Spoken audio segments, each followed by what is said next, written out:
Hello, my name is Philpott, and I want to bring just a brief video, kind of a updating of some of the YouTubes that I've done on the subject of Santeria and Shamanism and Wicca. And it's been a little while now since I've done a video for YouTube, and I wanted to let some time go by and see what happened and examine the emails I've received in response, and there have been a lot of them. I have been surprised at how much heat was generated by those little YouTubes. I was rather surprised. The story, of course, is a simple one. About a year and a half ago now, I was approached by a lady whose son had been recruited into Santeria as a student at Boston College, and asked me to talk to him about it, and he had consented to talk to me. So I knew nothing of Santeria, so I began to study it, look into what it is, and I was rather surprised at what I found. And it has it led to kind of a lot of research, and I wrote a paper or two about it and published those on our earthandvesseljournal.com, and received an awful lot of replies from that, emails, phone calls even, and so on. And it was kind of good, because in the process I really got to talk to people who were involved in the religion. And I was astounded at it, and started running into people who knew a lot about it and had relatives involved in it. Started receiving lengthy emails from people. I started receiving emails from people who thanked me for the information. It prevented them from getting into it, and in some cases brought them out of it. They didn't know what they were getting involved in many cases. Santeria, the spells, the curses, and on. It combines magic, shamanism, and spiritism, contacting of souls or spirits of the dead. It is the worship of the Orisha gods, those that were worshipped by West Africans, like the Yoruba people.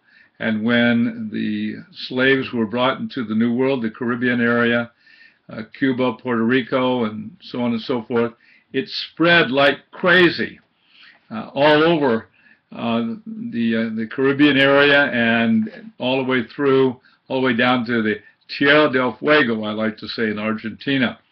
In fact, the country that is most engaged in Santeria worship is in Brazil, some 180 million people. And there it is called in some places Macumba and some Candomblé. Now, I may mispronounce that a little bit. My Spanish is not the best pronunciation, probably. But it's called by different names in different places. Lucumai, and then in Haiti it's voodoo, and people are more familiar with that form of it and that name of it. But it is one of the world's largest religions that flies underneath the radar.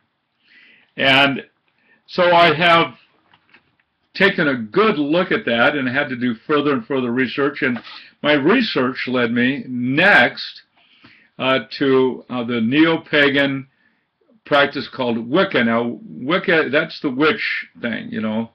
And Wicca is just one of the many branches of this form of religiosity, spirituality, and so on that is neo-pagan.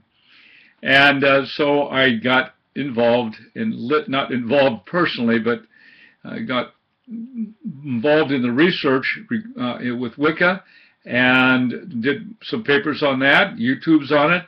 Took a lot of heat, got a lot of stuff, a lot of curses and spells cast, and so on. And then my research led me also to shamanism, which is the underlying religious philosophy of both Santeria and Wicca. Of course, the bottom baseline is what's called animism, the idea that in everything around us, organic and inorganic, is soul or spirit. shamanism builds off of that. The shaman is the one who has a spiritual power to go to heaven or go to hell and go on these journeys. Sometimes I found a book on Wicca, you could have called it shamanism, and then books on Wicca that you could have called shamanism, because they're virtually the very same thing. So I found these, and I noticed that they depended upon one thing. All of them have one thing in common, which was very clear, and eventually I was able to connect the dots, and that was the trance state, or the altered state of consciousness. And they have various ways of going into that. In the Santeria, the bembe, the drumming of the bataz, and the use of various hallucinogenic things, even like tobacco juice and so on. It gets quite interesting, and there's a new drug that ayahuasca, I think is the name of it, and people are trying it out. Turns out to be very toxic. Some people have died. But the whole point was to move into an altered state of consciousness, to have the visions.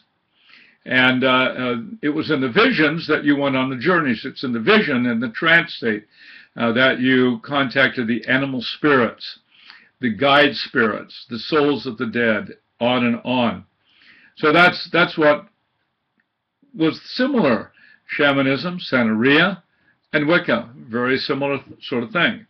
Then, in the midst of my research, I stumbled across something else. I stumbled across what they called charisma, or, and in a little bit different context, the contemplative prayer and meditation.